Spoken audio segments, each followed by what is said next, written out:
Hablando con Rilo. Música, política, deportes, emprendimientos, arte, sucesos y mucho más. Hablando con Rilo.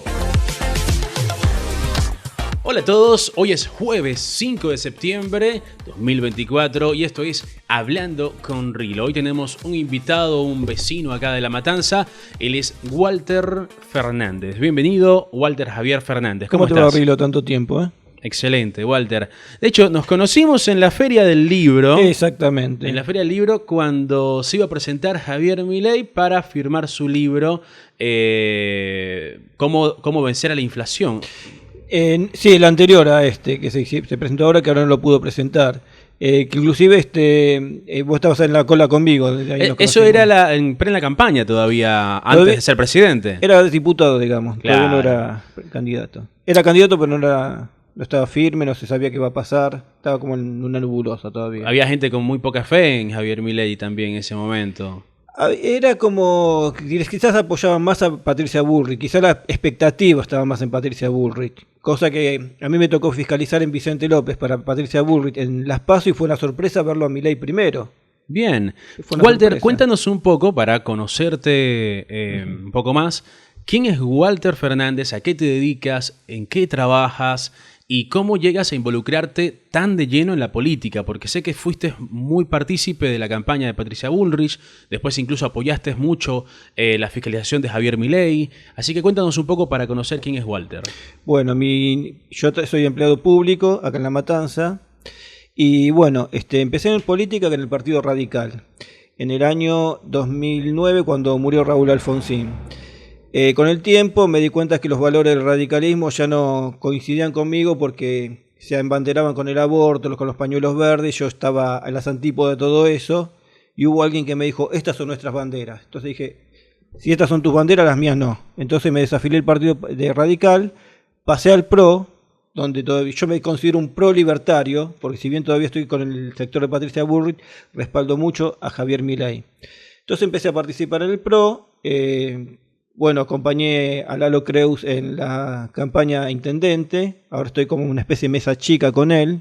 Lalo Creus, bueno, ya tiene algunas visitas en televisión, algunas participación. Fiscalicé para Patricia Bullrich en su momento en Vicente López porque tenía un arreglo interno con la gente de Soledad Martínez. Después, la general la fiscalicé acá, en La Matanza.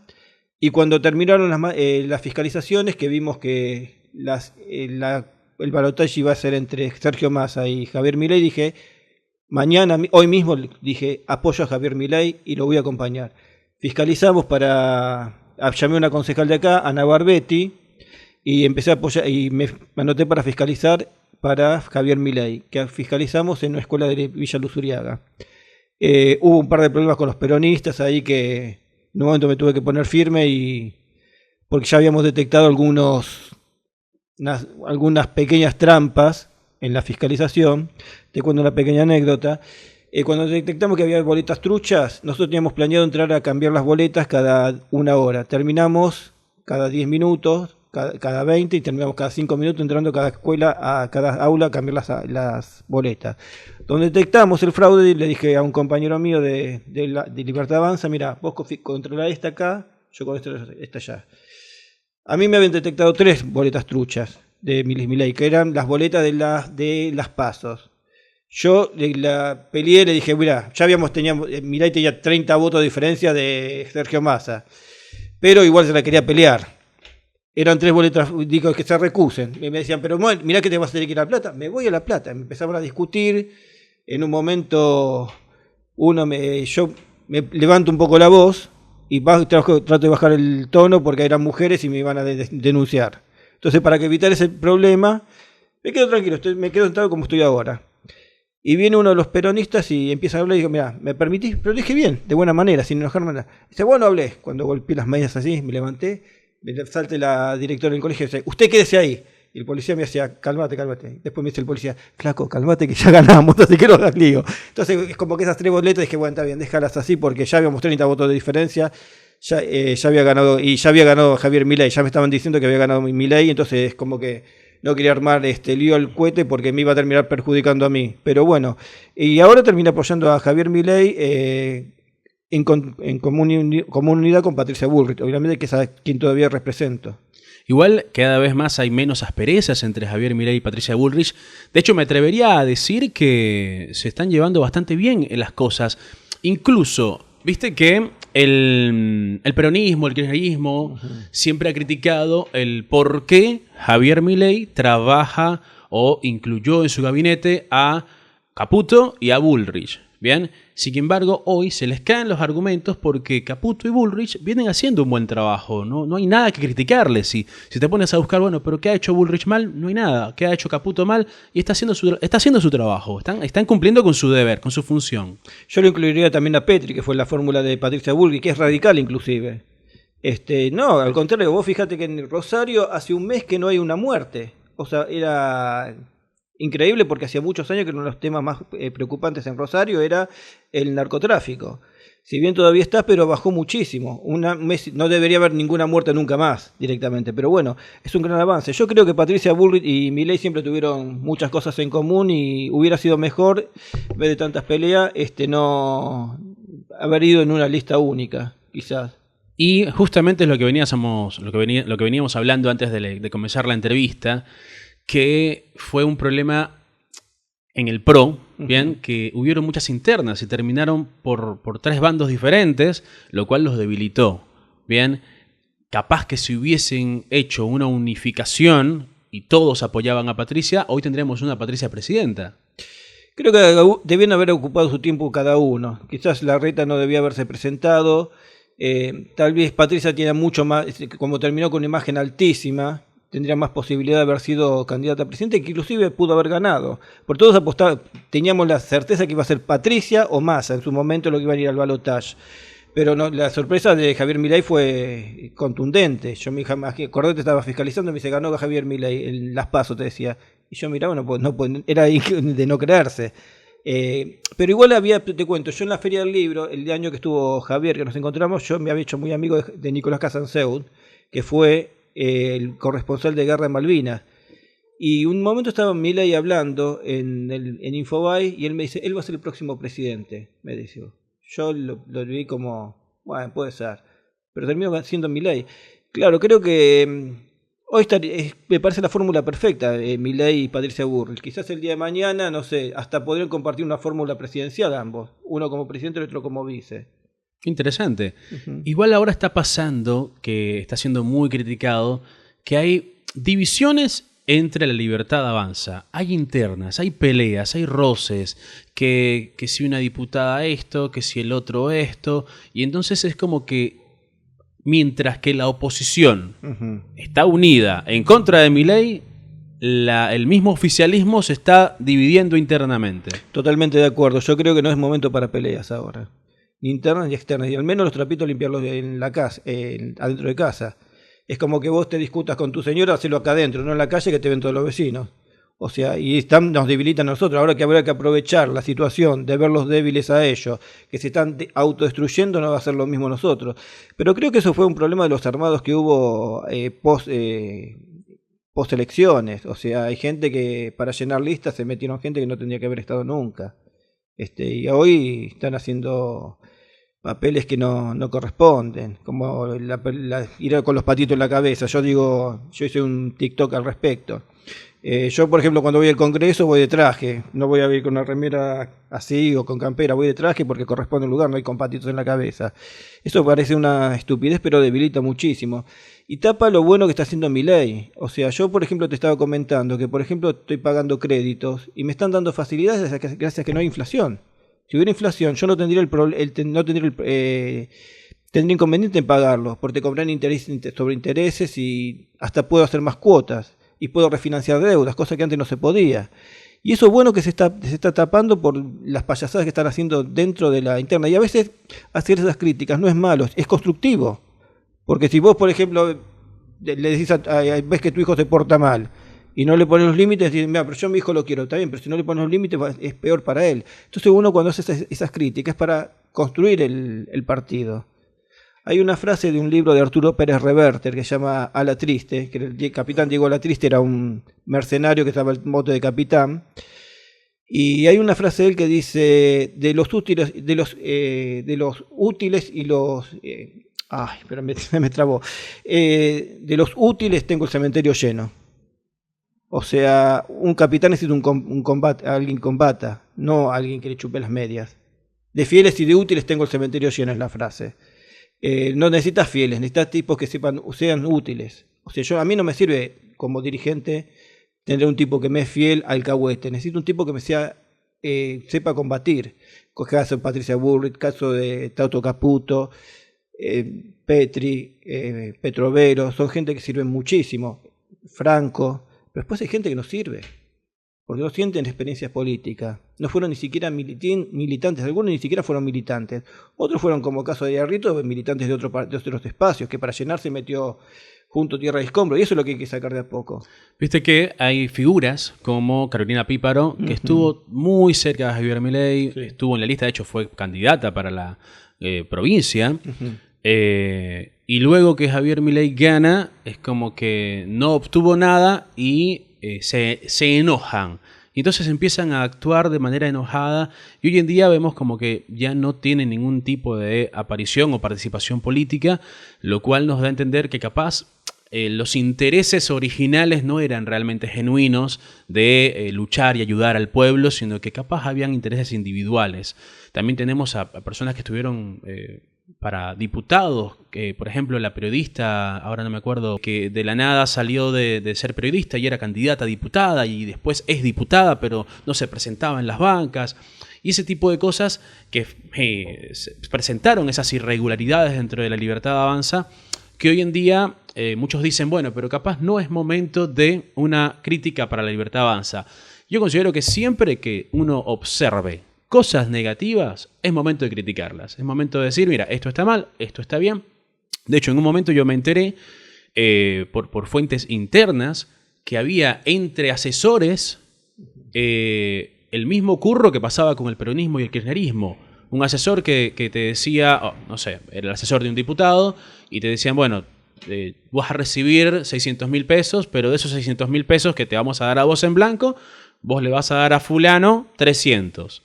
Y eso básicamente es el mismo curro de currar con la plata que no es de ellos, porque esa plata es del pueblo, que se supone que es para blanquearla con un asesor, con un servidor público, y termina viendo un curro interno para beneficiar a otras personas o qué sé yo. Y realmente lo que tiene que pasar es que la Libertad Avanza vino a ser la diferencia. Tal cual. Justamente, Carolina Píparo, que vos la nombraste, la conocí acá cuando vino con José Luis Esper en su momento. Pasó del PRO, estuvo con Esper, estuvo con Milei. Y son gente que al no tener una base sólida política pasan de un lugar a otro, ¿viste? Pasan de la izquierda a la derecha y sin ningún sentido. Pero justamente es una de las cosas que hay que hacer, no hacer lo mismo que hicieron el kirchnerismo. Eso es lo que muchos no entienden. Que cuando vos criticás, porque me ha pasado que critiqué cosas de Libertad Avanza, pero no de mala leche, me han salido a pegar los mismos libertarios, gente que yo milité, y no solamente que milité, sino que compartí fiscalizaciones. A mí no me pueden decir que trato de estabilizar el gobierno, porque yo no solamente que fiscalicé, sino que aparte me peleé con los peronistas y aparte me peleo todavía en mi lugar de trabajo con los peronistas, por lo que muchos no entienden. Pero es que justamente un ciudadano de bien debe ser objetivo y no fanático. Sí. Y no importa qué espacio político sea, si hay algo que estás viendo, que estás evidenciando y está mal, lo más correcto es sacarlo a la luz, hablarlo. Totalmente. Pero no para destruirlo, sino para mejorar la situación. Claro, porque es un bien común, es bien para todos. O sea, si se detectan las irregularidades, si se detecta la corrupción y se busca una solución, capaz que el hecho de que lo saques a la luz llega a la persona correcta, esa persona puede hacer algo para evitar que dicho funcionario siga accionando en corrupción, y entonces las cosas cambian para mejor. Tal cual, mira, si por ejemplo vos me decís, habla por acá para que te escuchen, y yo hablo acá y no corrijo eso, voy a seguir hablando mal y no va a salir el sonido como corresponde. Ahora, si lo hago de rebelde, bueno, flaco, pero la idea es hacer las cosas correctas para que no... Fíjate, hay un ejemplo muy claro. ¿Cómo es posible que la provincia de Buenos Aires tiene tantos años bajo el kirchnerismo, bajo el peronismo, y sigue teniendo tantos problemas? Y no solo tantos problemas, sino los mismos problemas. Y más cerca de nosotros todavía. ¿Cómo es posible que La Matanza tenga tantos años con el mismo intendente, pero el mismo intendente siga ganando y sigan las cosas igual que siempre, o sea, no mejora nada. En estos días paso por la calle y veo que hay unos carteles, me imagino que los habrás visto, que dicen escuelas, aulas computarizadas. Sí. Digo, qué maravilla, La Matanza es una maravilla. Tiene colegios públicos con aulas computarizadas, pero visitas los colegios y no encuentras a las aulas computarizadas en los colegios públicos. Encuentras aulas que tienen sillas rotas, encuentras escuelas con baños sin funcionamiento, encuentras escuelas con las paredes desgastadas, encuentras instituciones con condiciones precarizadas. No encuentras las aulas computarizadas que están en las pancartas publicitarias de Kicillof. Yo creo que a veces la gente que misma vota a Espinosa o que vota a Kicillof no le interesa eso. O sea, le interesa, es una cuestión cultural. Justamente lo que estamos hablando, la batalla cultural que se habla tanto, es no solamente pelearse a ver si los Redonditos Ricota versus Soda Stereo como se piensa, sino ver un cambio de mentalidad, de forma, decir esto ya no va más, tenés que cambiar, tenés que ver esto que está haciendo, fíjate, te cambiaron. Es muy difícil porque hay gente que ya está adoctrinada. Y el adoctrinamiento es lo peor que puede ser, porque vos podés tener educación, la educación te puede moldear a cambiar o no tu opinión, porque tenés un poder análisis. Eso es lo que bueno que teníamos, quizás gente que veníamos del PRO o veníamos de la Libertad Avanza, que teníamos pensamiento crítico, y eso es lo que no hay que perder. El hecho de decir esto está bien y esto está mal, porque si a vos te bajan línea y es así, es como una religión, ¿viste? No lo podés discutir. Y eso es lo que le pasa a mucha gente, no lo quieren discutir porque ya están adoctrinados de esa manera, es así. Es punto, no se puede cambiar. En estos días se escuchaba a un joven, ojo, era una persona, un chico que tendrá unos 25 años, sí. Y él decía, yo voto peronismo, no importa quién sea el candidato, siempre voy a votar el peronismo. Es decir, le pueden poner allí a el delincuente más evidente del mundo, pero si está como candidato al peronismo, él lo va a votar. Y después hoy hablaba con unos jóvenes que estuve en el Foro Madrid, unos jóvenes libertarios, y les preguntaba entre la conversación, ¿y qué harías si en el 2027 te das cuenta de que Javier Milei no cumplió con las expectativas?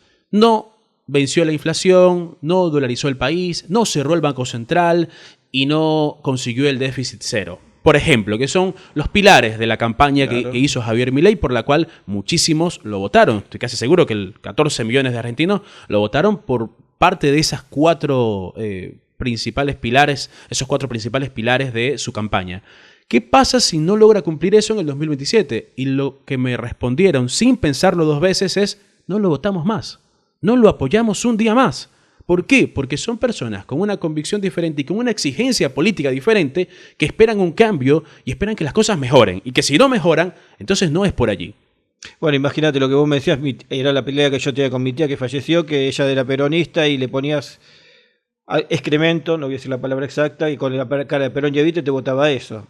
Pero bueno, eso es lo que... porque estamos en un cambio mundial, un cambio rotundo de paradigma, y eso es lo que se viene ahora. O sea, el peronismo gobernó durante 80 años, con diferentes caras, diferentes matices, inclusive Menem, porque Menem era peronista, pero era ya como te lo vuelvo a decir, un adoctrinamiento que se tenía. No se podía pensar de otra forma sin tener un criterio de análisis. Eso es lo que está cambiando el mundo y lo que muchos políticos hoy tienen que ver, que ya la realidad no es la misma que antes. El mismo Espinosa, lo estamos diciendo una vez, lo hemos dicho con el gremio al cual yo represento, el paradigma es diferente. Ya no podés, ya la gente no nace pensando que quiere la caja de pan dulce para fin de año como le daba Perón y Evita. Hoy hay chicos que nacen y se hacen libertarios, teniendo padres peronistas. A mí hace poco me pasó con una señora que llorando vino al lugar mío de trabajo y me dijo, a Milei le lavó la cabeza a mis hijos. Mis familia fuimos peronistas, mis 2 hijos son libertarios, ¿no? Prácticamente a las puteadas. Pero ese es el tema. Los tiempos son diferentes. Los tiempos van modificándose. Lo que vos planteabas justamente de Milei, si no cumple con las expectativas y se cambia, no pasó con el kirchnerismo durante 20 años. Claro, la pregunta es, ya sabemos que si Milei falla, nadie lo vota más. O sea, claro. Una sola oportunidad. Mi pregunta es, ¿cuántas oportunidades es capaz de darle el pueblo argentino o el peronista al peronismo? Valga la redundancia, al kirchnerismo. ¿Cuántas oportunidades son capaces de darles? Claro, el tema es que es muy difícil hacer futurología porque no sabemos... Milei hoy tiene una imagen alta porque tenemos el kirchnerismo muy cerca y fue desastroso. Cada vez que aparece una denuncia nueva con Alberto Fernández, es como que retoma la imagen de Milei. A mí me pasaba, por ejemplo, cuando había votado a Macri en su momento, y veía que Macri tambaleaba y dudaba, y de golpe aparecía hablando de Bonafini, Máximo Kirchner, Cristina, y dijo, no, me quedo con esto.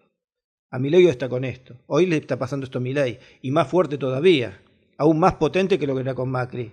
Ahora, yo creo que hoy también te vuelvo a decir, no se puede hacer futurología, pero creo que vuelve a ganar Milei en el 2027, y porque no tiene nada enfrente. O sea, creo que para derrotar a Milei se necesita algo totalmente diferente, que sea el peronismo o los libertarios, y no aparece todavía, y no va a aparecer en mucho tiempo. Algunos peronistas me escriben por las redes y me dicen que su candidato para la presidencia, para las elecciones del 2027, sería Axel Kicillof, y que lo ven como un candidato propicio para la presidencia en Argentina. ¿Qué piensas de eso? Yo creo que tiene menos imagen que el hombre invisible, Axel Kicillof. A ver, es cuestión de salir a la calle y ver lo que está pasando. Yo viniendo para acá caminando, encontré 20.000 baches. A mí en pandemia me robaron 3 veces a punta de arma. O sea, esa es la realidad. Eso es un pequeño detalle de lo que pasó en la Argentina. O sea, pensar que Kicillof tiene chance, no sé. Ahora, vamos a decir que Kicillof ganó porque fuimos divididos. Porque por un lado fue Píparo, por otro lado fue, ¿cómo se llama? Grindetti. Si hubiéramos ido juntos, no sé si ganaba Kicillof. Yo, en principio, voté a Santilli porque me convencía más que Grindetti. Corté botlete en ese momento. Porque lo voté a Santilli, porque era un tipo que te escuchaba. No el clásico político, sí, después se va y se olvida. No, el tipo lo vi, lo volví a ver. Vos me hablaste de esto. Entonces el tipo me gustó. Me hubiera gustado más como gobernador. Pero el tema es que fueron en boletas diferentes.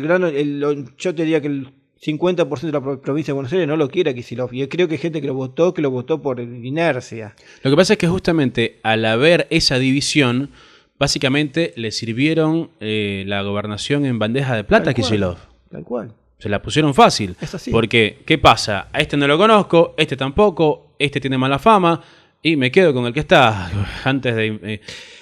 yo creo que... Fíjate que más o menos lo que está pasando en Venezuela ahora. Uh-huh. ¿Bien? Estos días hablaba con mi mamá y me decía, hijo, ahora estamos mal.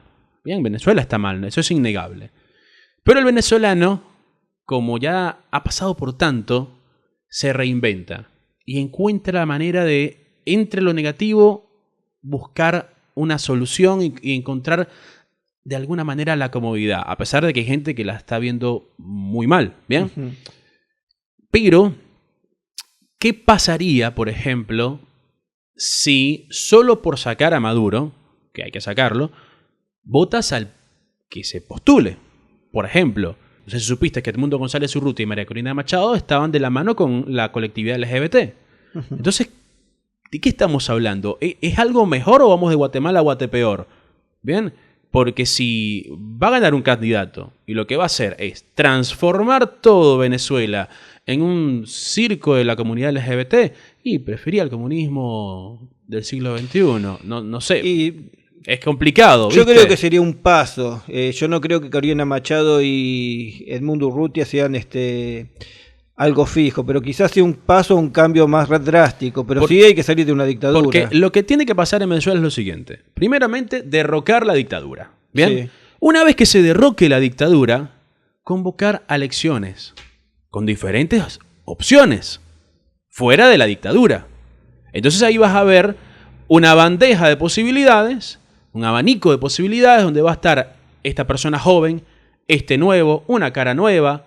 No va a estar María Corina Machado, que cuando era diputada abogó por el desarme civil. Claro, ahora yo creo que los tiempos hay que transitar un camino. Pero ¿sabes qué significa que un diputado promulgue el desarme civil? ¿Qué está gestionando a futuro? Que ya tendría un chorro a tu casa y te mate. O que un dictador tenga el poder absoluto y el pueblo no tenga cómo defenderse. Claro, por eso hay un paso importante que dar. O sea, cuando se terminó acá la dictadura militar, vino Raúl Alfonsín, fue un paso trascendental, porque no se aceptó ningún otro sistema que no fuera el democrático acá. Después sí hubo, errores no le pefió la economía, me parece que la economía ahí fue desastrosa, porque tenemos una hiperinflación. Pero el paso fue importante porque salimos de una dictadura militar que fue sangrienta, sanguinaria, porque ahora te van a salir los kirchneristas y dicen, usted apoya una dictadura. No, nosotros no apoyamos dictadura. Nosotros vemos una historia más completa, que si bien hubo que juzgar a los dictadores militares, también hubo montoneros asesinos que ponían bombas que se llegó a raíz de eso. O sea, el paso de Raúl Alfonsín, que fue importante, yo fui parte del Partido Radical en su momento. Después cuando empezaron, como vos dijiste, a meterse con el LGBT, que no tiene nada que ver el LGBT con la comunidad homosexual, porque hay gente homosexual que no se identifica con el LGBT.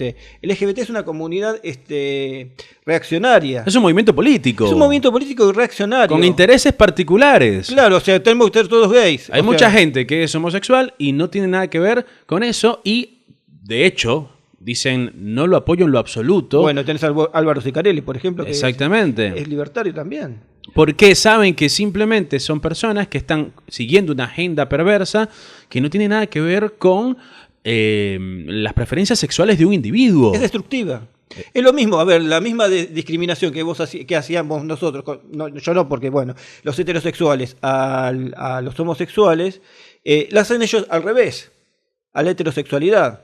Vamos a partir de que... Te voy a contar una anécdota. Un día yo estaba de novio con una venezolana, casualmente, que recién había llegado de Venezuela, y estamos por Cabildo y por Callao y Corrientes, y aparecen estos movimientos de pañuelo verde, parece una gorda impresentable, pelo verde, y yo la abrazaba, y me dice, mira cómo te somete el patriarcado. Me dice, y yo, no me está sometiendo, me está abrazando.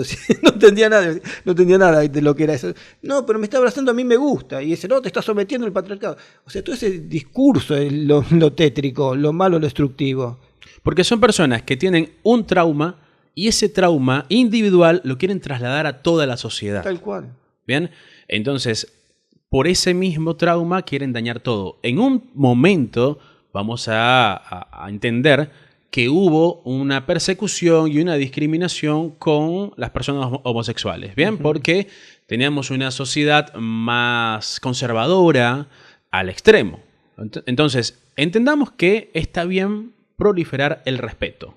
¿Bien? Que respetemos las decisiones, las preferencias de las personas. Esto no quiere decir que lo que hagas esté bien o mal. Eso lo decidirás tú con tus creencias y tu Dios y tus religiones. Bien, si tú decidiste ser homosexual, te lo tendrás que manejar en tu conciencia interna con tu Dios. Si tienes un Dios, si no lo tienes, bueno, vivirás de una manera diferente. Pero las personas que tienen un temor a Dios saben que tienen que manejar su vida de una manera distinta. Después, es como que si tú fueses, no sé, si tú fueses pedófilo y me exiges que yo debo respetarlo. No, que seas pedófilo está mal, punto. No voy a aceptar que alguien sea pedófilo, por más que me diga, ay, pero es que así soy yo, pero... No, está mal. Bien, es un ejemplo un poco más extremo. Claro, por dañar a alguien. Pero básicamente es básicamente lo mismo, porque fíjate ¿qué ha pasado desde que empezaron a darle rienda libre a la libertad de preferencias sexuales, libertad ideológica? ¿Qué ha pasado? Primero... Ok, ahora se respetan, tienen mismos derechos, que siempre los tuvieron realmente, pero bueno, se ha empezado a practicar la tolerancia. Eso es importantísimo y lo banco. Pero fue como que no fue suficiente. Claro, entonces, no fue suficiente la tolerancia. ¿Qué querían ahora? Bueno, ahora queremos matrimonio igualitario.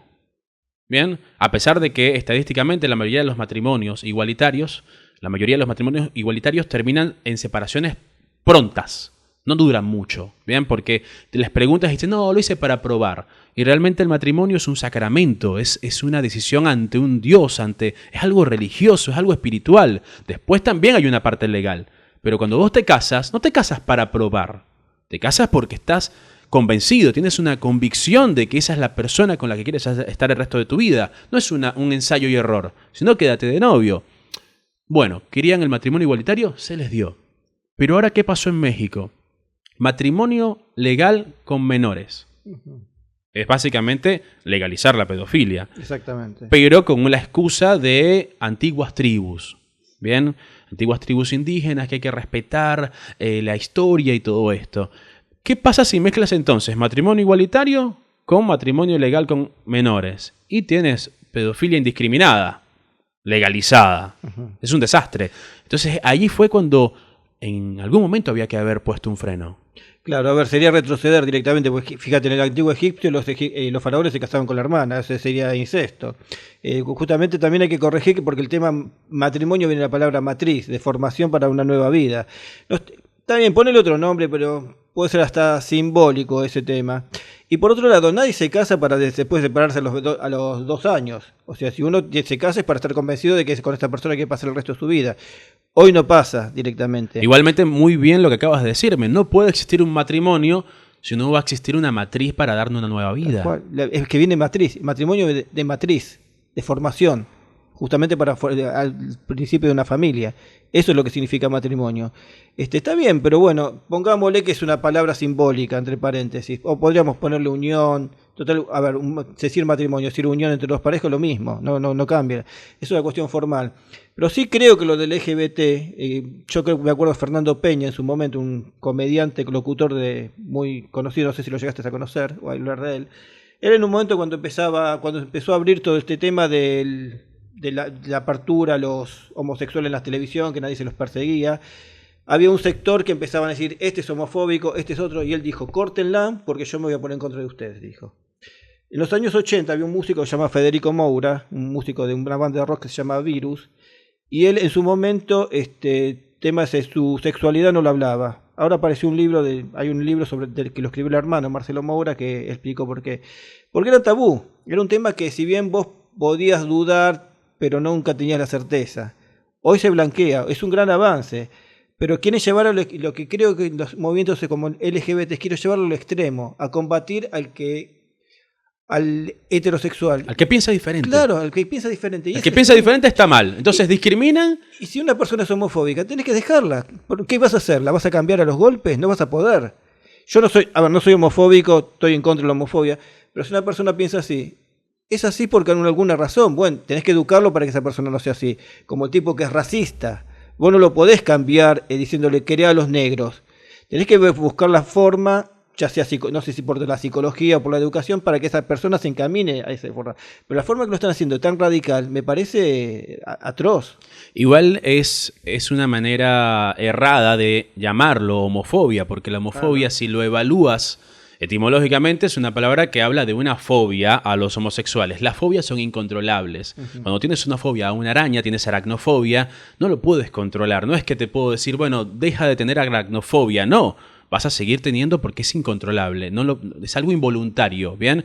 Es una fobia. Por lo tanto, no puede existir la homofobia a menos de que una persona de verdad tenga esa patología, sea una patología, y cuando vea a un homosexual se asusta y grita del miedo, ¿bien? Así que es completamente fuera de contexto. A lo que voy podría haber gente que discrimina, gente que le hace bullying a un homosexual, pero no existe un homofóbico. Y la mayor prueba de que la homofobia es un gran mito es un cantante famoso como Freddie Mercury. Todo el mundo sabía que Freddie Mercury era homosexual y aún así tenía millones y millones de fanáticos heterosexuales, homosexuales, bisexuales. Había una gran libertad y eso ha pasado históricamente desde hace muchísimos años.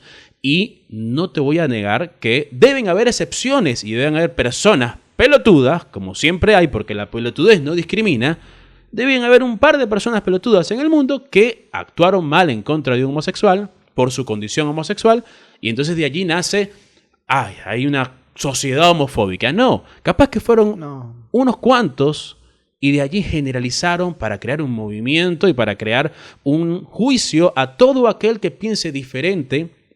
Porque si yo te digo que ser homosexual es una desviación, es porque la vía natural para el ser humano procrear y seguir evolucionando, o sea, trascender y no extinguirse, es que un hombre y una mujer se unan, den a luz una nueva criatura. Bien, esa es la vía natural. Cualquier otra cosa es una desviación. No hay otra forma de llamarlo. Si te vas a ofender porque te diga la verdad, y tienes un problema que tratar con un terapeuta.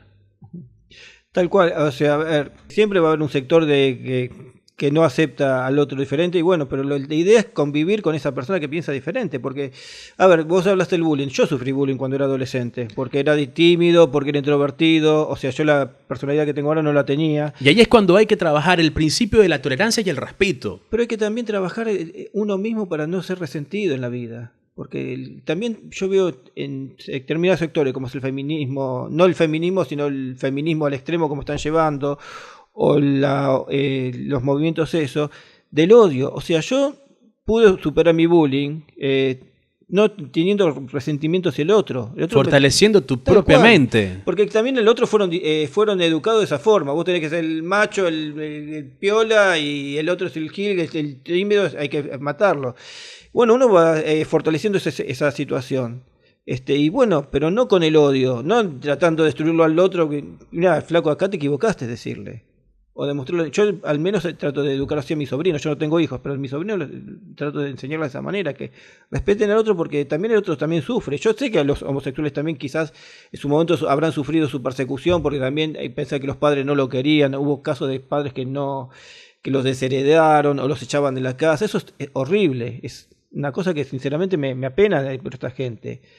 Pero no es la forma correcta. Quizás los movimientos, como el LGBT, deberían modificar su actitud, decir, banquenos nuestros derechos, pero de esta forma. Claro, es como te digo, para mí es difundir el principio de respeto y tolerancia y aceptación, donde tú me aceptas a mí, yo te acepto a ti. Así es. Bien, es no discriminación, pero de ambas direcciones. Porque entonces, ¿qué está pasando hoy en día? Ok, no quieres que yo te discrimine como homosexual, como bisexual, como lo que quieras, como lo que te percibas, no quieres que te discrimine, pero si yo pienso diferente, tú sí me discriminas. ¿Por qué? Si hoy vos sos un hombre, yo te veo y te veo como un hombre, pero entonces mañana me llegas vestido de mujer y pretendes que yo me olvide de que eras un hombre.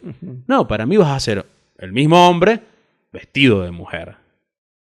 Claro, con esa lógica yo me puedo autopercibir Brad Pitt. Claro. Que toda la mujer tiene que venir conmigo porque soy Brad Pitt. Ese concepto, ese concepto de la autopercepción es demasiado bizarro, demasiado amplio, demasiado ínfimo. Es muy estúpido para mí que la autopercepción y que te denuncien porque vos no lo ves al otro como mujer. También si vos te querés sentir mujer está perfecto, pero yo no te veo como mujer. Con esa es la lógica, digo, yo me autopercibo mujer, vos me agarrás una trompada, te meto una denuncia a vos porque le pegaste a una mujer. Claro.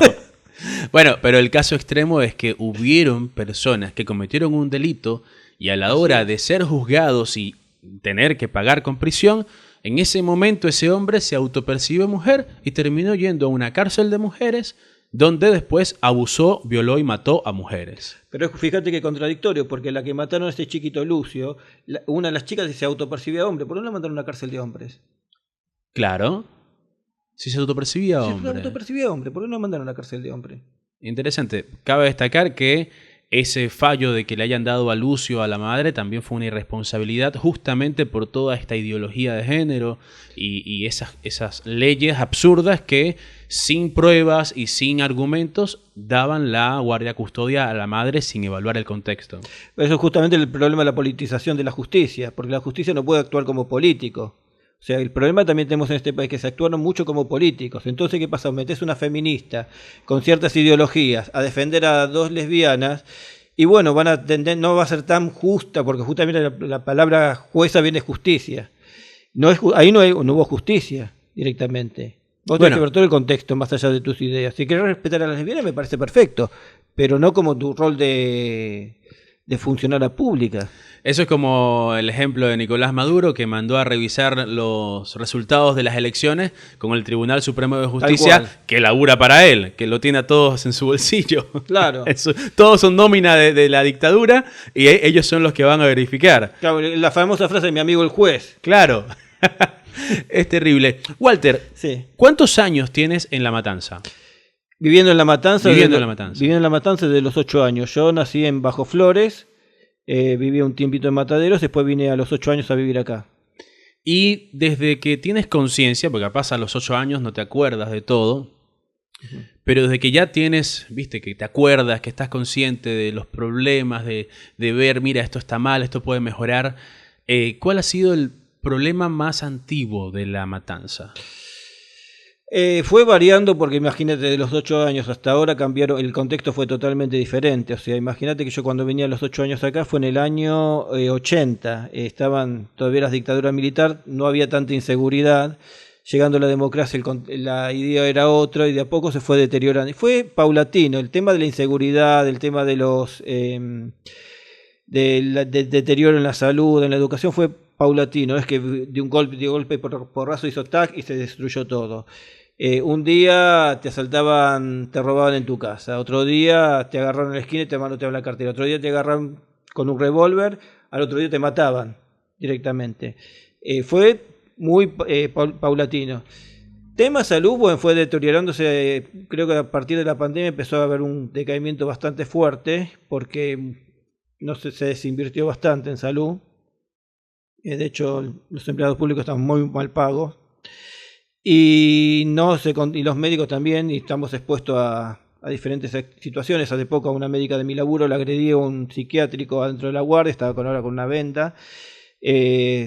La inseguridad se ve a diario, no hace falta que lo digan, siempre hay una cámara de seguridad que te muestra a uno que le robaron, a otro que lo mataron. Bueno, de hecho acá tuvimos hace poco, acá cerquita, un kiosquero que lo mataron.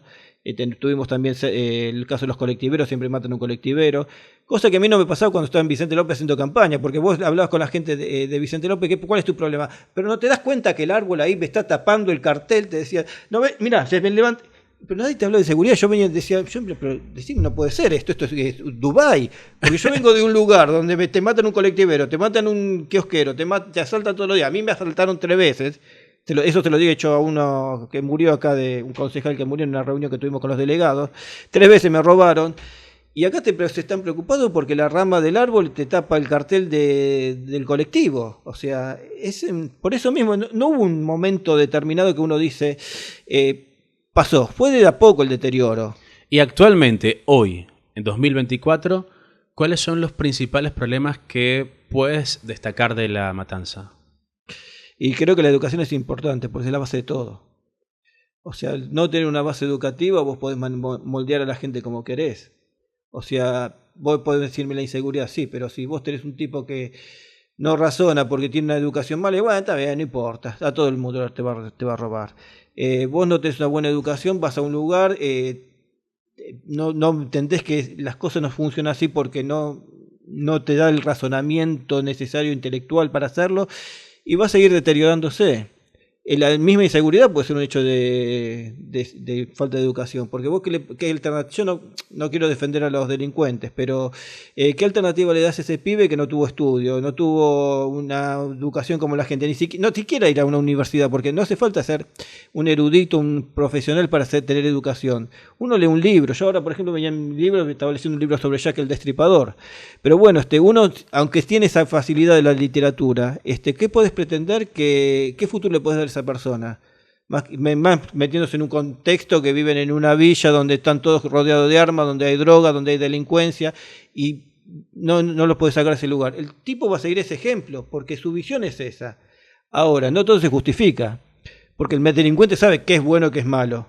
Igual yo no lo justifico. No, yo porque tampoco. Yo crecí en un lugar muy precario, donde todos a mi alrededor eran delincuentes y drogadictos, y aún así yo no seguí ese camino. Yo buscaba otro camino diferente y me labré mi propio camino, porque también crecí sin papá y sin mamá. O sea, no es que la tuve fácil y tuviste privilegios, como le dice la gente. Claro. Viste, cuando a uno le va bien te dice, ay, pero es que tú tuviste privilegios. No, es que yo me mentalicé y me centré de una manera diferente y fui por eso. O sea, no me quedé en la conformidad de, bueno, aquí crecí, esto es lo que hay. No, uno busca mejorar, uno busca progresar, uno busca salir de ese lugar, ¿bien?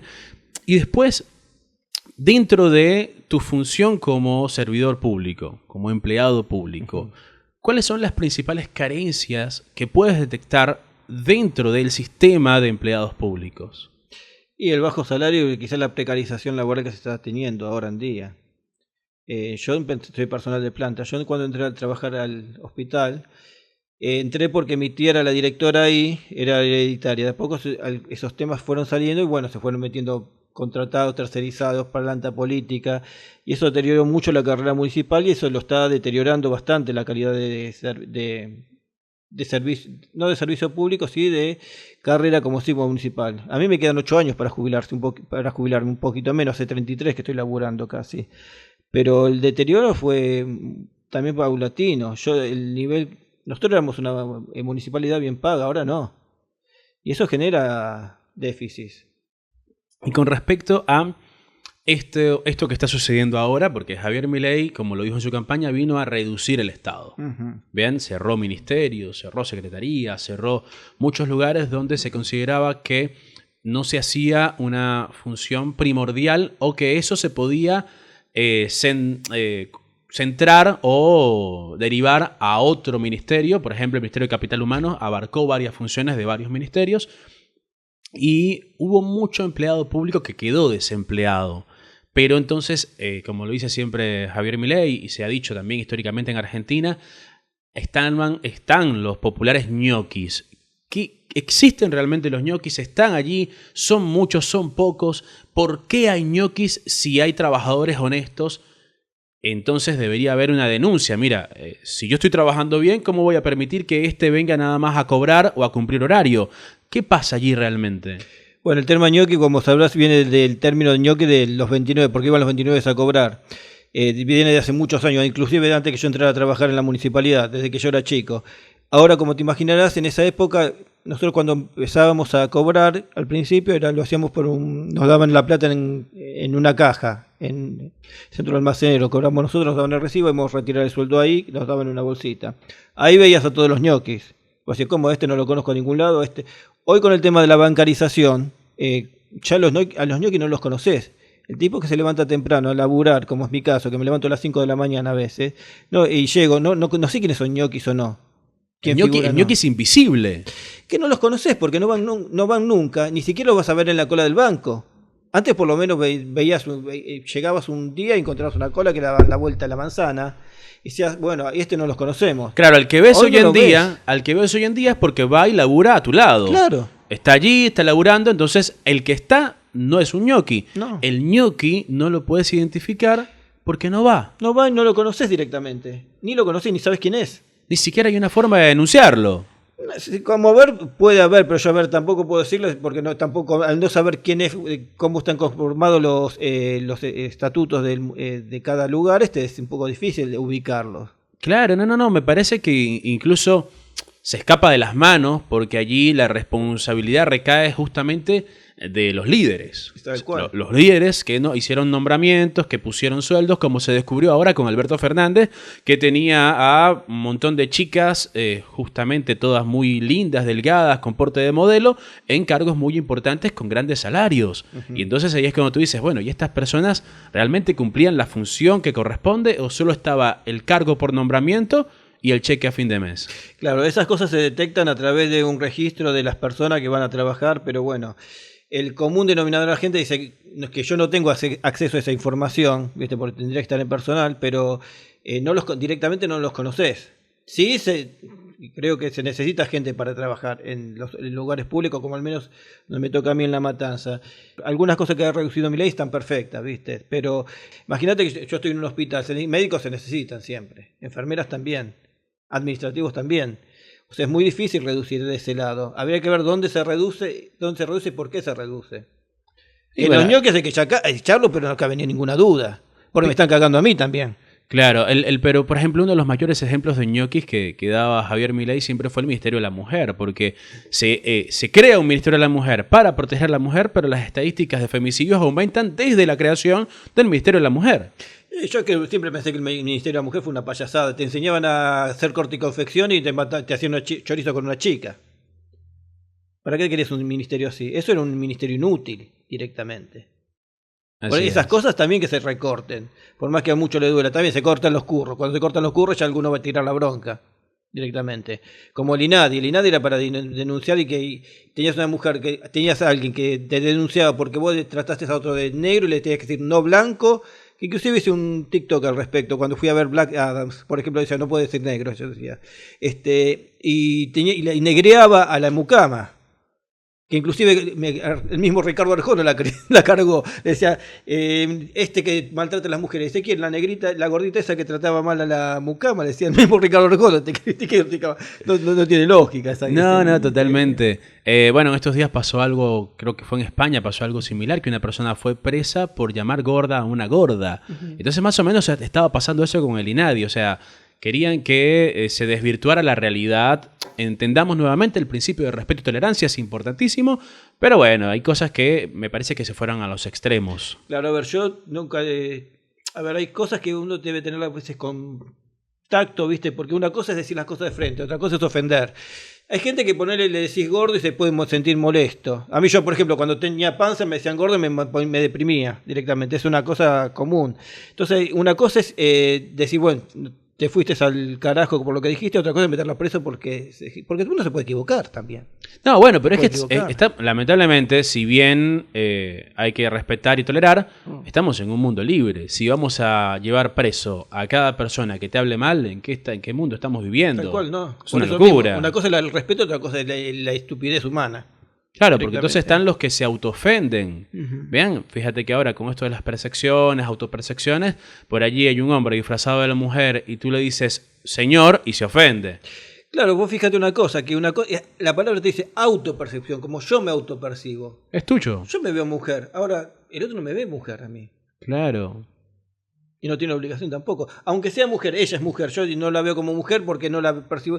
Tampoco tengo la obligación de verla como mujer. Es una cuestión personal de cada uno. Así es. Bueno, Walter, vamos a ir cerrando y me gustaría que me digas tu opinión como una especie de análisis crítico de estos últimos meses en Argentina, donde ha ejercido la presidencia Javier Milei. ¿Cuál es tu criterio, cuál es tu evaluación de estos meses de Javier Milei como presidente? Yo creo que no hay que caer en el fanatismo y pensar que todo es maravilloso y como te lo dije anteriormente, hay que tener pensamiento crítico también. Pero no una crítica para voltear o destruir, sino para construir y ver, mira, esto está mal, corrijámoslo. Creo que hay gente que hay que sacarla porque está haciendo mucho mal el presidente. Porque el presidente está haciendo muchísimas cosas buenas, ya estuvimos numerando un montón. A veces alguna gente que está dando vuelta lo opaca y eso le da motivos al enemigo a buscarle la vuelta para destruirlo directamente. A mí me ha pasado también a veces que he dicho, mira, tal persona no me gusta y me han criticado a mí también, pero no era el objetivo criticar por criticar, sino para construir. La crítica por crítica sí nos sirve. Y creo que es eso, básicamente Milei dentro de los aciertos y errores, porque ningún presidente, nadie hizo las cosas 100% perfectas. Yo creo que ni Mandela habrá hecho las cosas 100% perfectas, todos cometimos errores. Creo que el camino que está manteniendo el presidente Milei es bueno porque tiene un norte. Veníamos de algo que no sabíamos para dónde íbamos. No sabíamos si íbamos a la izquierda, a la derecha, dábamos en vuelta, ¿no? Ahora por lo menos sabemos que tiene un norte y que hay que apuntar a eso. La gente está tolerando porque hubo un cambio de época y este cambio de época permite que tenga otra visión, que quizás no tuvieron la tolerancia que tuvieron con Macri. Macri quizás tuvo que haber aplicado las medidas que tomó Milei. No fue el momento, no fue la hora, muchas razones, pero no lo hizo. Milei lo está haciendo, está teniendo valor para hacerlo. Hay que acompañarlo. ¿Que todo está bien? No. Hay cosas que la gente está mal, pero bueno, dentro de todo hay que verlo con un criterio analítico y crítico. No fundamentalizarse tampoco, porque entonces estaremos haciendo kirchnerismo a la derecha. Y tampoco hay que ser tan ingenuos y pensar que después de recibir un país que tiene tantos años en destrucción, tantos años en que viene en declive, obviamente que al recibir este país y querer que las cosas mejoren, los primeros años, el primer periodo va a ser fuerte, ¿no? No puede ser mágicamente todo bueno cuando apenas lleva un poco más de 8 o 9 meses. No puede ser todo bueno. Tiene que, obviamente, como él lo dijo, incluso al principio, el país se recibió incluso en peores condiciones de lo que se estimaba. Por lo tanto, vamos a pasar unos tiempos difíciles, pero después las cosas tienen que mejorar. Y es allí cuando hay que tener criterio y hay que tener conciencia y decir, bueno, no puedo pretender que ya las cosas estén bien cuando venimos de 80 años de destrucción. Claro, es más fácil destruir que construir. Eso siempre, porque yo agarro esta casa, la tiro y paso con la topadora por encima, la destruyo enseguida. Ahora levantarla de los cimientos es mucho más difícil. Bueno, hoy lo decía Javier Milei en el foro de Davos. Es el primer gobierno que incluso en un tiempo récord consiguió el déficit cero después de 110 años en Argentina. Uh-huh. Sí, obviamente los costos son duros. A ver, si vos te dicen, si te llegan a decir a vos, tenés cáncer, pero tenés que hacer este tratamiento y vas a salir adelante. Vas a tardar 2 años. Bueno, estás 2 años que se te cae el pelo, que te caes cálido, pero después de 2 años estás bien. Se me escapó la enfermedad, no espero que ninguno se ofenda, pero es un ejemplo que puse. Y después de este tiempo estás bien y no tenés ningún inconveniente más, buenísimo. Te bancás eso. A ver, si vos me decís tengo que pasar semejantes sacrificios para tener un país bueno y poder progresar y poder desarrollarme, buenísimo que estemos pasando mal en este momento. Pero si uno si uno ve un norte como lo estamos viendo ahora, lo bancamos. Ahora el tema es cuando no lo tenés. Igual sabes que, con esto cerramos, el argentino la está pasando mal o percibe que la está pasando mal, pero realmente no tienen una noción de lo que realmente es pasarla mal. Porque yo como venezolano les puedo contar un poco lo que es pasarla mal.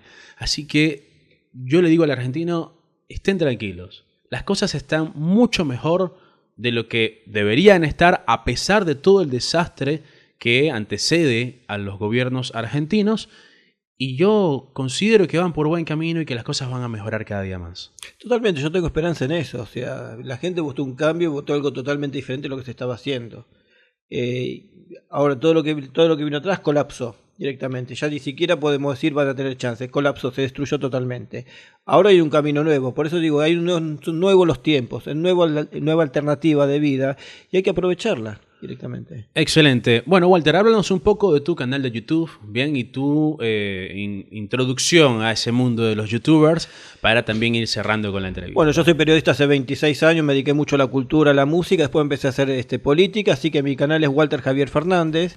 Es un canal muy casero porque lo hago con el celular, ahora tengo que modernizarme un poco y comprar un par de micrófonos.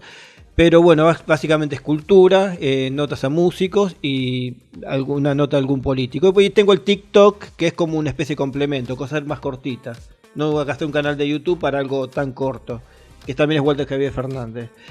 Básicamente soy periodista, bueno, hoy me puedo decir que soy influencer, no tengo la trayectoria que puedes tener vos o Danan, pero vamos remando de a poco. Más que la trayectoria, tenés la experiencia, Walter, así que no hace falta eso. Bueno, Walter Javier Fernández, muchísimas gracias. Abrazo a vos. Estuvo acá en Hablando con Rilo. Síganlo en sus redes sociales, síganlo en su canal de YouTube, lo vamos a dejar etiquetado acá abajo. Y bueno, muchísimas gracias, Walter. Nos vemos en otro episodio de Hablando con Rilo.